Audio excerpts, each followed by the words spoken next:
Cada pessoa constrói dentro de si a arquitetura do silêncio.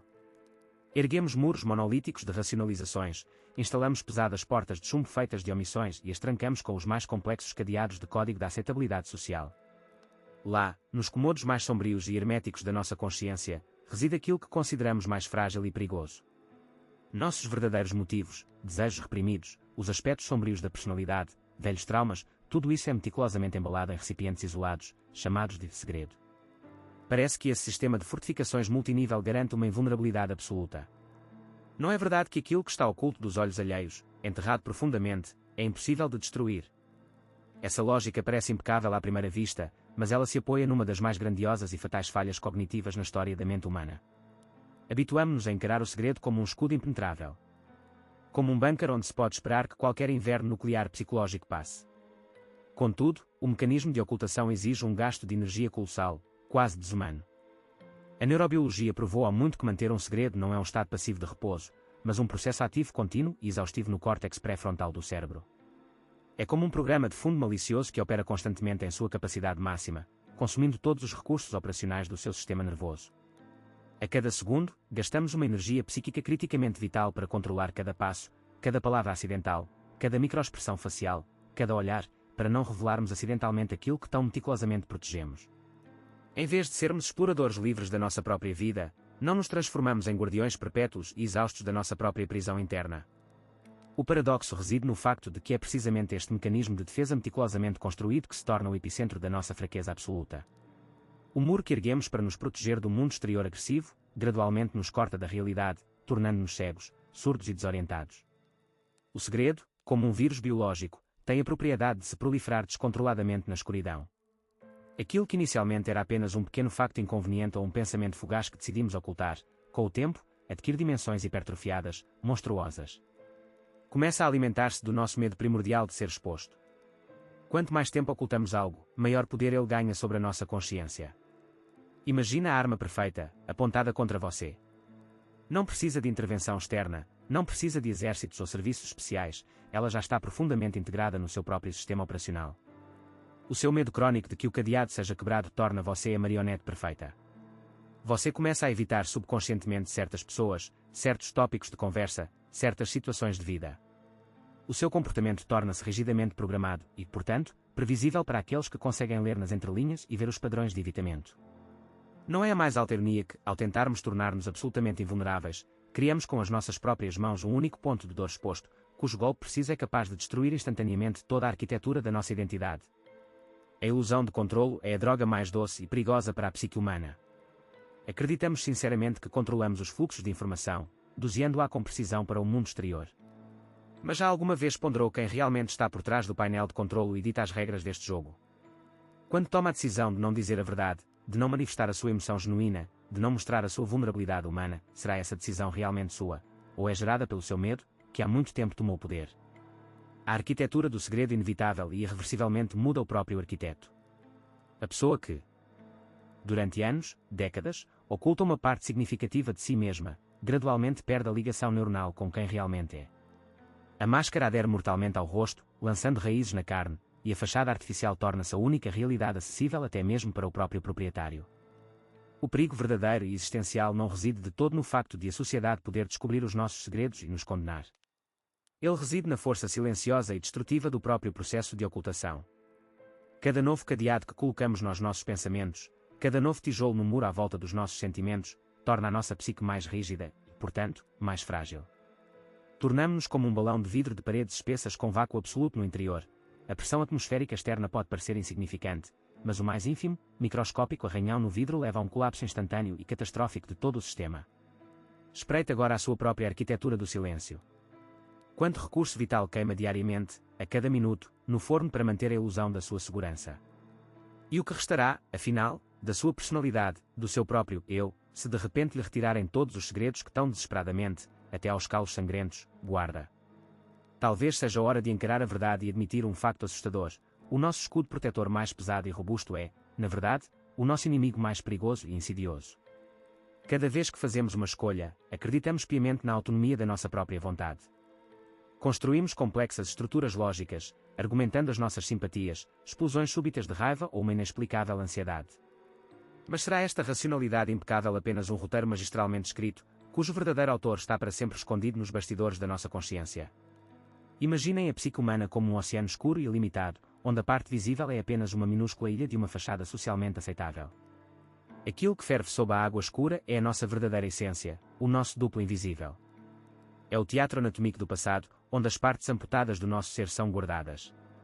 Cada ofensa não dita, cada ato de humilhação, cada vergonha paralisante não desaparece no vazio. Não se dissolvem no tempo. Transformam-se num código danificado, numa espécie de matriz de dados encriptada, que lembra um conjunto caótico de símbolos como, mais, zu. Para a mente racional, é um ruído ilegível, um erro fatal do sistema que deve ser ignorado para preservar a ilusão de controlo. Mas para o subconsciente, este código danificado é o algoritmo básico que, a cada segundo, reescreve imperceptivelmente as nossas vidas. A vergonha atua como a arquiteta mais poderosa desta zona escura. Desde os primeiros dias, a sociedade exige que sejamos elementos convenientes, previsíveis e funcionais de um grande mecanismo. O processo de socialização é, em essência, um processo de amputação brutal. Cortamos de nós tudo o que não se encaixa na norma, a agressão primal, desejos não convencionais, a vulnerabilidade total. Lançamos esses pedaços ensanguentados da nossa própria identidade em recipientes herméticos do subconsciente. Gastamos uma quantidade colossal de energia psíquica para manter as tampas desses recipientes hermeticamente fechadas. A experiência traumática é conservada, criando um poderoso pano de fundo radioativo que envenena subtilmente todas as nossas reações. Esta bagagem invisível não está apenas a acumular pó nas prateleiras da memória. Tem uma massa crítica, e essa massa distorce o espaço da nossa realidade. Acordamos, vamos trabalhar, fazemos negócios, escolhemos parceiros e acreditamos sinceramente que é um movimento consciente para a frente. Não nos assemelhamos, nesses momentos, a passageiros no banco de trás de um carro guiado por um motorista cego. A parte escura da nossa psique escolhe autonomamente o nosso ambiente, que reproduzirá com precisão cirúrgica os nossos traumas não curados. Ela nos força a reagir com fúria a comentários inocentes, porque neles ressoa o eco de uma dor infantil há muito esquecida. A projeção torna-se a ferramenta preferida deste manipulador interno. Aquilo que nos recusamos categoricamente a reconhecer em nós, começamos a notar nos outros com precisão maníaca. Nunca vos aconteceu sentir uma aversão incontrolável, irracional, por alguém que objetivamente nada vos fez? É o vosso material reprimido a olhar-se ao espelho. A nossa própria raiva bloqueada, a nossa luxúria proibida ou a nossa fraqueza oculta, não tendo uma saída legal, materializam-se na figura de um inimigo externo. Começamos uma guerra santa contra o mundo ao nosso redor, sem sequer suspeitar que a linha da frente passa exclusivamente pela nossa própria rede neural. A consciência, nesta arquitetura de auto-engano, desempenha o papel de um advogado genial, cuja única tarefa é preservar a fachada de normalidade. Quando a bagagem invisível nos força a destruir relações promissoras devido a um medo pânico da intimidade, a consciência serve-se de uma explicação racional sobre a incompatibilidade de caracteres. Quando a vergonha reprimida paralisa as nossas ambições, o intelecto sussurra sobre prudência sábia e um olhar realista sobre as coisas. Vivemos voluntariamente numa matriz de desculpas próprias, onde cada sintoma de profunda ruína interna é interpretado como uma manifestação de individualidade única. A neurobiologia apenas confirma esta poesia sombria da psicanálise. A amígdala do nosso cérebro retém as impressões emocionais dos traumas muito antes de o neocórtex conseguir compreendê-los. Quando um gatilho surge no espaço, um cheiro específico, uma entonação quase imperceptível, uma sombra no rosto do interlocutor, uma reação de sobrevivência instantânea é desencadeada. O controlo é interceptado em milissegundos. O corpo contrai-se, o coração acelera, e as palavras que mais tarde lamentaremos ecoam. É o momento do triunfo absoluto do reprimido, quando ele irrompe à superfície, alimentando-se da nossa perda de controlo. A lei da conservação da energia atua na psique tão implacavelmente como na física. O reprimido não morre. Começa a viver a sua própria vida, totalmente autónoma, tornando-se um poltergeist na casa da nossa mente. Quanto mais brilhante a luz da nossa consciência, quanto mais nos esforçamos para parecer ideais e racionais, mais densa e longa se torna a nossa sombra. A tentativa de ignorar a sua existência apenas lhe confere poder ilimitado. A bagagem invisível da vergonha reprimida e da dor não processada continua a determinar cada encruzilhada da vida, deixando-nos apenas a doce ilusão de uma queda livre que, de olhos fechados, teimosamente chamamos de voo. A anatomia da auto-engano não começa nos labirintos abstratos da filosofia, mas em redes neuronais perfeitamente materiais, palpáveis. Quando o cérebro é forçado a construir uma realidade que contradiz factos internos objetivos, ele desencadeia uma cascata de reações absolutamente idênticas às que surgem perante uma ameaça física mortal. Não é um paradoxo que, ao tentar proteger a nossa própria psique de uma verdade dolorosa, transformamos o nosso organismo num campo de batalha invisível, porém implacável. O corpo nunca soube mentir. Ele registra cada emoção suprimida, cada segredo inconveniente, convertendo-os numa dívida fisiológica que, inevitavelmente, terá de ser paga. Imagina a arquitetura deste processo em tempo real. O sistema límbico, o nosso antigo cérebro emocional, especificamente a amígdala, reconhece instantaneamente a verdadeira emoção: medo, raiva, desespero ou desilusão. Este é um sinal de alarme básico que, evolutivamente, exige ação imediata. Mas o córtex pré-frontal, responsável pela adaptação social, censura e racionalização, recebe uma ordem rigorosa: ocultar, negar, apagar. Surge um colossal conflito neurobiológico. Para manter a verdade nos porões escuros da consciência, o córtex pré-frontal é forçado a consumir continuamente uma quantidade incrível de glicose e oxigênio. Isto não é apenas um ligeiro desconforto psicológico, é, literalmente, um esgotamento energético cerebral permanente. Tornamo-nos voluntariamente guardiões das nossas próprias memórias, mas será que nos esquecemos que o guardião está condenado a partilhar a prisão com o seu prisioneiro? Este conflito interno contínuo ativa o eixo hipotalâmico hipofisário adrenal. O organismo interpreta a mentira a si mesmo como um estado de perigo total e inutável. O sinal vai para as glândulas suprarrenais, e galões de hormonas de stress, adrenalina e cortisol, são lançados na corrente sanguínea. Na natureza, o cortisol é essencial para a sobrevivência a curto prazo, fugir de um predador, sobreviver numa luta sangrenta. Mas o que acontece quando o predador é a sua própria verdade oculta, da qual não há como escapar? O nível de cortisol permanece anormalmente elevado durante anos. Esta hormona, que em doses normais salva vidas, em excesso crónico age como um veneno corrosivo e lento. Ela decompõe implacavelmente o tecido muscular, suprime a neurogênese no hipocampo, o centro de formação da memória. Lenta mas inexoravelmente, destrói o sistema imunitário. A supressão de emoções tem um peso físico totalmente mensurável, visível sob um microscópio. Estudos modernos provam inequivocamente: pessoas que evitam cronicamente reconhecer os seus próprios traumas profundos ou desejos verdadeiros têm um nível significativamente mais alto de proteína C reativa no sangue. Este é o marcador universal de inflamação sistémica. O corpo, incapaz de atacar um inimigo externo que a consciência se recusa a reconhecer, cego de pânico, começa a atacar-se a si mesmo. Não será aqui que reside a raiz da epidemia de catástrofes autoimunes da era moderna? Ofensas não expressas, medos impelidos para debaixo da pele, sorrisos falsos e mecânicos diante do espelho, tudo isso transforma-se em espasmos vasculares, enxaquecas debilitantes, úlceras estomacais e arritmias cardíacas perigosas. A nível celular, desenrola-se uma tragédia silenciosa e imperceptível. O stress crónico do autoengano cria a chamada carga alostática, que encurta os telómeros, as extremidades dos cromossomas que servem como relógio biológico da vida celular. Cada mentira que nos forçamos a acreditar como verdade literalmente acelera o envelhecimento dos tecidos.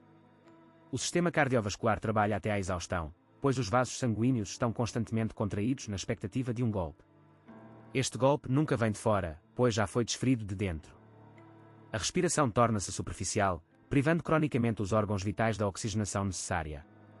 O trato gastrointestinal, que possui a sua própria rede neuronal ramificada, reage à dissonância cognitiva com espasmos severos e a destruição da microflora benéfica. A psicossomática não é uma metáfora esotérica, mas uma dura realidade médica, onde cada lágrima retida ou grito suprimido se cristaliza numa couraça muscular. As fáscias contraem-se, a coluna vertebral deforma-se sob o peso de um fardo invisível de uma vida não vivida. Usamos os nossos segredos como coletes de chumbo sob fatos impecáveis, convencendo-nos de que é apenas a fadiga diária. Mas não será esta fadiga uma consequência direta do facto de uma parcela colossal da nossa energia vital ser gasta exclusivamente na manutenção de um holograma de um bem-estar ilusório? A biologia não conhece compromissos e não compreende construções sociais. Ela exige homeostase, equilíbrio e verdade absolutos. Quando a consciência se recusa a reconhecer essa verdade, o corpo toma a iniciativa, começando a falar a linguagem da dor, dos tumores e da exaustão. A ilusão de segurança criada pelo autoengano é um crédito tirado à própria saúde com juros astronómicos, e a fisiologia sempre apresenta uma fatura que terá de ser paga até à última célula. A evolução biológica otimizou o cérebro humano para a conservação de energia durante milhões de anos, mas a modernidade forçou-nos a reescrever este código de sobrevivência basilar. Investimos volumes colossais de recursos cognitivos e emocionais não na realidade, mas na sua simulação impecável. Não nos tornamos reféns de um processo contínuo de construção da nossa própria fachada, onde cada ação, cada reação é calculada através do prisma da potencial percepção alheia. É uma arquitetura psicológica complexa, que exige manutenção diária, hora a hora. O cérebro opera em modo de sobrecarga, escaneando incessantemente o ambiente em busca de ameaças à imagem construída.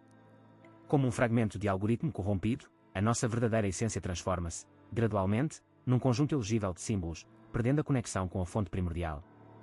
O medo de ser desmascarado transforma-se numa prisão invisível, mas absolutamente real, de segurança máxima. Neste sistema de coordenadas, não existem vigilantes externos, pois o sensor mais cruel está integrado diretamente na nossa consciência. Ele dita o que sentir, como reagir, quais fragmentos da nossa existência amputar, para que não deturpem a geometria perfeita do construto artificial. É um estado de paranoia permanente, onde a mais ínfima fissura na máscara é percebida pelas redes neurais como uma ameaça de morte social, consequentemente, biológica. Colocamo-nos voluntariamente num panóptico, onde a luz está sempre acesa, e esconder-se do nosso próprio olhar vigilante é impossível. É aqui que o verdadeiro horror existencial da nossa era começa a desenrolar-se. A lei da conservação de energia é implacável. O recurso gasto na manutenção da ilusão é para sempre subtraído do fundo da vida real. Enquanto retocamos com filigrana os nossos avatares digitais e sociais, a nossa essência autêntica permanece na sombra, atrofiando-se lentamente pela falta de oxigênio. Não será esta a forma mais sofisticada de autoaniquilação lenta, o apagamento do nosso próprio eu em prol do triunfo da sua holograma? Perdemos a capacidade de espontaneidade, de viver o momento aqui e agora, uma vez que cada instante é instantaneamente dissecado e avaliado quanto à sua adequação para a montra. Alegria, dor, dúvida, todos estes estados profundamente humanos são esterilizados, transformando-se em ferramentas de influência ou ocultando-se tão profundamente que nós próprios esquecemos o caminho até eles. Com os anos, esta distância entre quem somos e quem transmitimos torna-se um abismo intransponível. O ser humano transforma-se em pessoal de manutenção da sua própria imagem, num apêndice biológico que opera exclusivamente para assegurar a vitalidade do seu amo simulacro. O tempo, neste sistema de coordenadas, flui de modo distinto. Já não é medido por ciclos naturais ou picos emocionais, mas sim fragmentado em intervalos entre as confirmações da nossa idealidade aos olhos alheios. O mais aterrador, porém, acontece nos raros instantes de silêncio, quando o ruído exterior se dissipa. Nestes momentos de absoluto isolamento, surge a consciência de um vazio total. Manifesta-se uma dor fantasma aguda por uma vida que nunca foi vivida. É a dor por aquelas versões desajeitadas, vulneráveis, mas autênticas de nós próprios, a quem não permitimos existir. Compreendemos, horrorizados, que não colecionamos experiências, mas apenas testemunhos sobre elas. A nossa memória está repleta de arquivos de cenas encenadas, nas quais desempenhamos os papéis principais, mas nas quais nunca estivemos verdadeiramente presentes. Este mecanismo de substituição da realidade opera impecavelmente, criando a ilusão de uma existência plena. Contudo, sob a superfície brilhante do sucesso e da aprovação social, esconde-se uma profunda privação psicológica. A verdadeira intimidade torna-se impossível, pois é impossível amar ou compreender uma fachada. Mesmo os mais próximos interagem apenas com uma projeção, deixando a nossa verdadeira essência num isolamento total e surdo. Estamos rodeados de pessoas, mas infinitamente sós no nosso segredo. No fim, a energia vital esgota-se. A entropia deste processo é inevitável. A manutenção da fachada ideal exige um crescimento exponencial de esforço, pois cada nova manipulação, cada novo detalhe da imagem, requer um recurso adicional para a sua justificação e preservação. O sistema aproxima-se inevitavelmente do colapso. E quando esta construção começa a vacilar sob o seu próprio peso, surge uma questão que gela o sangue: se a máscara for retirada, restará algo vivo por baixo. Não se revelará que, ao longo de anos de um jogo ininterrupto, nos fundimos de tal forma com o nosso duplo artificial que já não há para onde nem para quem regressar. Este é o triunfo absoluto da simulação, o momento em que o original é completamente obliterado, e a vida que nos deveria pertencer permanece como um potencial não realizado no laboratório estéril das expectativas sociais. A arquitetura da psique humana assemelha-se a um complexo mecanismo de engenharia, projetado para a sobrevivência sob constante pressão. Erguemos fachadas monumentais, construindo meticulosamente uma imagem que deve corresponder às expectativas sociais, ocultando sob ela os fragmentos verdadeiros, e muitas vezes traumatizados, do nosso eu. O processo de manter esses aspectos sombrios fora da consciência exige um gasto colossal de energia cognitiva. As redes neurais operam no limite de suas capacidades, bloqueando memórias indesejadas, reprimindo a raiva, mascarando o medo. No entanto, as leis da termodinâmica também atuam na psicologia. Um sistema fechado, acumulando tensão sem possibilidade de descarga, move-se inevitavelmente para um estado de entropia máxima. Mais cedo ou mais tarde, uma anomalia surge no código perfeitamente ajustado de nossa identidade artificial. É como um ruído digital invisível, um erro de sistema, que a princípio se manifesta como um leve desconforto, uma perda sutil de concentração ou uma ansiedade noturna sem motivo aparente. Tentamos ignorar essa falha, aumentando a espessura das paredes protetoras, mas o mecanismo de supressão já esgotou seu recurso neuroquímico. A fachada começa a cobrir-se de microfissuras, por onde o caos se infiltra. E então, o colapso ocorre. Raramente surge como uma percepção silenciosa, mais frequentemente, é uma revolta fisiológica brutal. Um ataque de pânico torna-se o momento em que o corpo se recusa a continuar a participar da mentira da mente. A amígdala, nosso centro de ansiedade mais primitivo, intercepta o controle do córtex pré-frontal. O sangue inunda-se de cortisol e adrenalina, o coração bate contra as costelas com tal força, como se tentasse perfurar o peito, e os pulmões agarram o ar em vão.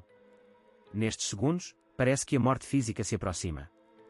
Mas, na verdade, é a ilusão de controle que morre. É a nossa autenticidade reprimida que grita, irrompendo para o exterior através do único canal disponível, o terror puro e bestial. Se o sistema não explode em pânico, pode escolher o caminho do zero absoluto, o esgotamento emocional. Não é apenas fadiga, é uma desconexão protetora do suprimento de energia para as áreas do cérebro que mantinham a identidade falsa. As mitocondrias da alma cessam de produzir combustível. Tudo o que antes fazia sentido transforma-se em cinza de apatia. Não somos reféns desse vazio, quando pela manhã não há razão para abrir os olhos, pois cada ação parece uma repetição sem sentido de um algoritmo morto. Uma crise existencial nos envolve por completo, destruindo carreiras, relacionamentos e laços sociais que foram construídos sobre o alicerce do auto-engano. Neste período de escuridão da alma, o ser humano sente uma dor insuportável. Parece ser o fim, a derrota derradeira, a queda no abismo da loucura. A realidade familiar desintegra-se em pixeles, deixando para trás apenas uma aguda desorientação existencial. O ego contorce-se em convulsões, tentando colar os fragmentos de um espelho partido para nele rever uma imagem familiar, segura. No entanto, é aqui, no fundo desta catástrofe psicológica, que reside o maior paradoxo da natureza humana. Este doloroso colapso não é uma falha do sistema, é o seu mecanismo evolutivo mais perfeito de autopreservação. Quando a dor se torna insuportável, ela carboniza tudo o que é artificial. A desintegração da velha identidade é uma condição absolutamente necessária para que algo genuíno possa surgir em seu lugar. A fachada tinha de ser destruída, pois por trás dela não havia como respirar. Crise, esgotamento, pânico, não são um castigo, mas uma operação cirúrgica radical sem anestesia, que a nossa própria psique realiza para a nossa salvação. Somente quando as paredes protetoras se transformam em ruínas, a luz da realidade começa a irromper através delas. Deixando-se sem máscaras, sem padrões de comportamento habituais, sem ilusão de onipotência, o ser humano tem pela primeira vez a chance de encontrar-se com seu eu verdadeiro. É um encontro aterrador, mas só ele confere o direito a uma vida autêntica. A destruição da fachada não é a morte, é um despertar brutal, mas o único possível. Carregamos dentro de nós um sinal cifrado, uma anomalia que a consciência se recusa obstinadamente a decifrar. Esse ruído interno, semelhante a um código corrompido de símbolos caóticos e significados incompreensíveis, é a própria matéria oculta que nos habituamos a isolar de nós mesmos. Não será a nossa máscara social impecável o mais sofisticado instrumento de autodestruição? Despendendo colossais volumes de energia psíquica para manter as nossas próprias sombras em porões herméticos do subconsciente, consentimos voluntariamente na amputação da nossa própria integridade. Construímos uma prisão, chamamos-lhe zona de conforto e nomeamos-nos seus guardiões vitalícios. A verdadeira anatomia da liberdade começa onde termina essa ilusão acolhedora. O algoritmo prático de integração do oculto não pressupõe calma meditativa, escapismo espiritual ou a busca por uma luz artificial. É, antes, uma intervenção cirúrgica brutal, realizada sem anestesia, onde o bisturi é a honestidade radical. Quando começamos a observar as nossas próprias reações sob o microscópio de uma análise impiedosa, torna-se evidente um facto assustador.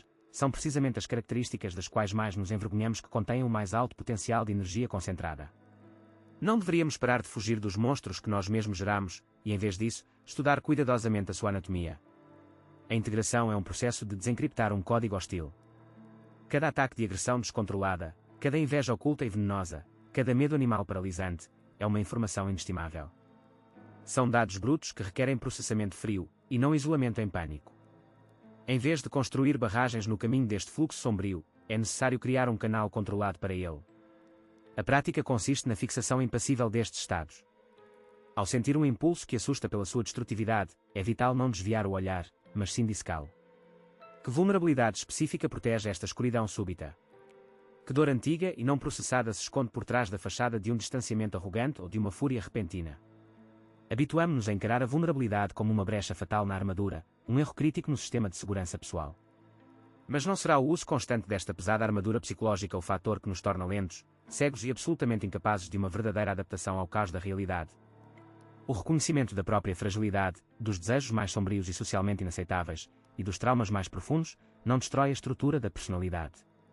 Pelo contrário, priva o mundo exterior da capacidade de usar esses pontos de dor como alavancas de controlo. Quando se conhece cada milímetro da própria escuridão, quando se mapearam os próprios abismos, ninguém mais poderá chantagear com o seu próprio medo. A honestidade radical consigo mesmo assemelha-se a uma descida a uma mina abandonada há muito, radioativa. É precisamente lá, entre os destroços de esperanças não realizadas e instintos primordiais reprimidos, que se esconde um recurso verdadeiro e inesgotável. A apropriação da própria sombra exige uma declaração rígida dos factos. Sou capaz de vileza, sou capaz de crueldade absoluta, sinto um medo avassalador. Ao proferir isto, ao fixá-lo num monólogo interno sem tentativas de justificação, despojamos estes fenómenos do seu poder autónomo sobre o nosso comportamento. Deixam de ser demónios cegos, puxando os cordelinhos nos bastidores da nossa consciência, e transformam-se em ferramentas controláveis no nosso arsenal tático. A verdadeira força nasce exclusivamente no momento desta síntese paradoxal. Quando a luz fria da inteligência analítica penetra nos cantos mais sombrios da alma, ocorre uma reação alquímica irreversível. O que antes era percebido como uma ameaça de desintegração, torna-se um fundamento monolítico de resiliência. Não residirá nisto a forma superior da evolução da psique humana? A capacidade de suportar a própria fialdade, a própria imperfeição, sem a menor tentativa de editar ou embelezar para o espectador interno. Este vetor de movimento exige uma coragem existencial sem precedentes. Renunciar ao papel confortável de vítima das circunstâncias, da genética ou da sociedade significa assumir uma responsabilidade total e assustadora por todo o espectro do seu ser, incluindo as suas frequências mais escuras. Integrar o oculto significa permitir-se ser perigoso, mas absolutamente controlado, aberto à dor, mas fundamentalmente inquebrável. É precisamente neste ponto de aceitação absoluta da sua natureza predatória, primordial, e do seu domínio consciente, que se constrói essa mesma liberdade. É a liberdade do medo exaustivo de ser exposto. A liberdade da necessidade paralisante de parecer outra pessoa. Pois, quando todas as máscaras defensivas são arrancadas e todas as sombras internas são nomeadas, resta apenas a realidade pura e concentrada de um sujeito que já não pode ser quebrado ou subjugado.